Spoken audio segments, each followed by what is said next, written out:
Well, we want to now dive into a discussion around data business in the country and what's the outlook really. And we are now joined by Geoffrey Shimanyula, who is the Chief Commercial Officer at Liquid Telecom. Many thanks for joining us this afternoon. Thank you. Good afternoon. And Geoffrey, looking at the data business right now, we are seeing a high uptake across the country, and all this has been driven by access to internet, and this, of course, falls squarely in the business you are in, which comes to fiber optics. Correct. Fiber optics, which we do deliver as a service provider at Liquid Telecom, is pretty much the backbone or the infrastructure upon which internet and data grows. So first of all, you have the infrastructure, which is fiber, and then internet and other data applications grow on it. A few years back, we all relied on infrastructure that was being driven over copper. And copper had lots of limitations, besides the limitation in terms of capacity, which is then dealt by fiber, because fiber, you can carry gigs and gigs of fiber, of data in one small little pipe, which could not happen in the days of copper. For copper, you had to have one strand for each and every circuit that you wanted. Sure. But now that we have fiber, you can do a lot. Yes. And talking about fiber, we are seeing a lot of trenches being dug across estates as fiber optics cable are being laid by different companies. And one would ask, all this points to a challenge of planning, really, when it comes to ensuring we have the infrastructure to come first, then the units. Are we seeing a change in strategy, especially among home developers, when it comes to internet-ready homes, internet-ready offices, and how do we drive this narrative further forward? When service providers like Liquid began the business of building the fiber infrastructure, they started by connecting the major hubs, the major towns.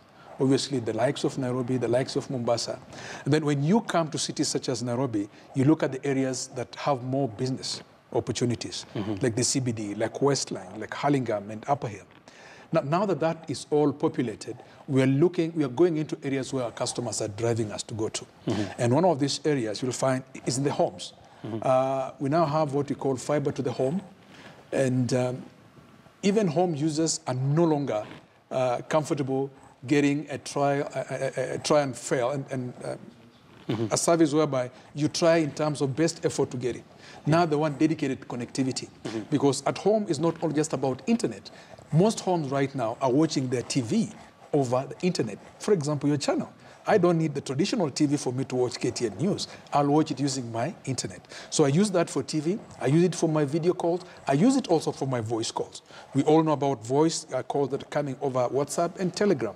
So for this to work and work smoothly, you need reliable, good quality fiber. And it is the consumer right now that is pretty much dictating where the fiber goes. Yes. And looking at the outlook for, say, Nairobi County, how big is the demand really for services, and are you coping with the demand? The demand is growing and changing by the day. Okay? Traditionally, it was about internet. Now we moved into another era where people are saying, look, we now need video services. We are now going into another phase where security is a key component, that you want to know how your home is, how your office is from your phone. And for you to have a view of the security situation in your home, that home must be having good quality internet. Okay? Now, right now, for example, we're having World Cup.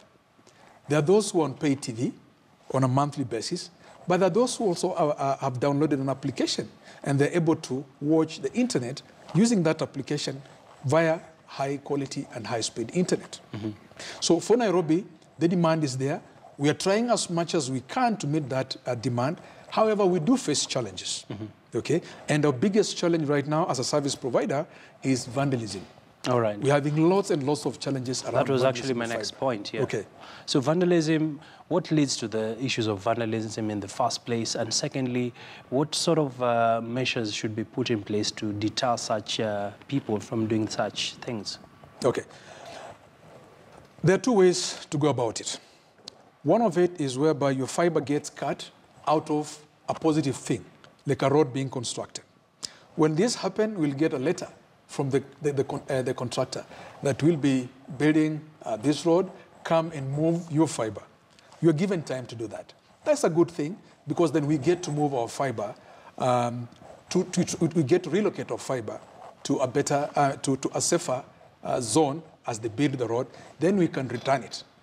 Our only cry as service providers is that the road constructor never compensates us. It is our cost to relocate the fiber and then bring it back once they're done.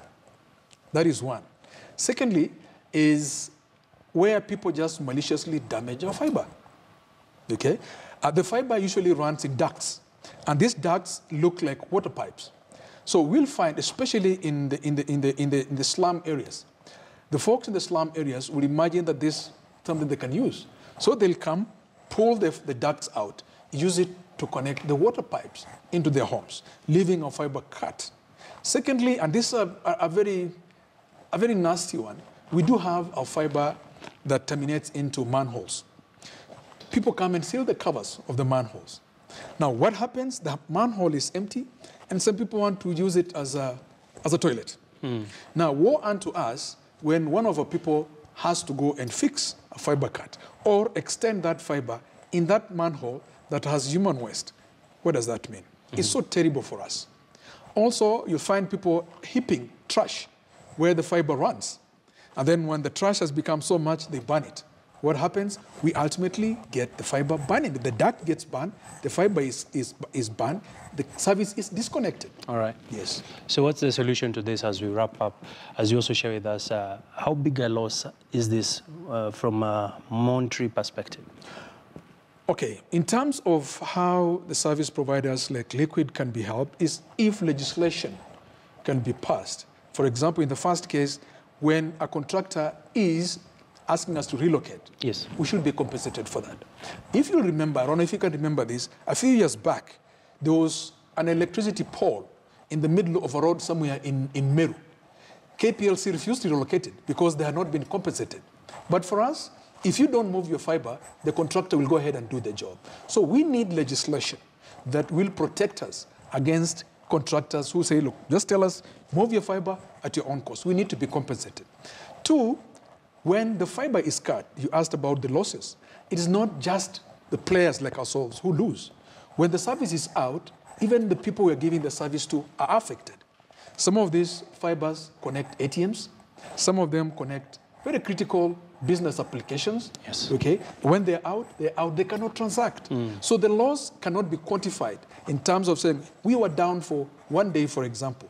It's not just the cost of Liquid buying fiber and replacing it.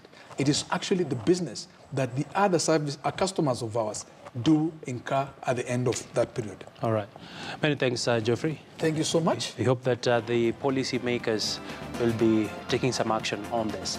Well, that is Geoffrey Shimanyula just talking to us on matters with the data landscape in the country. We now want to go for a quick break. We still have much more coming up after the break.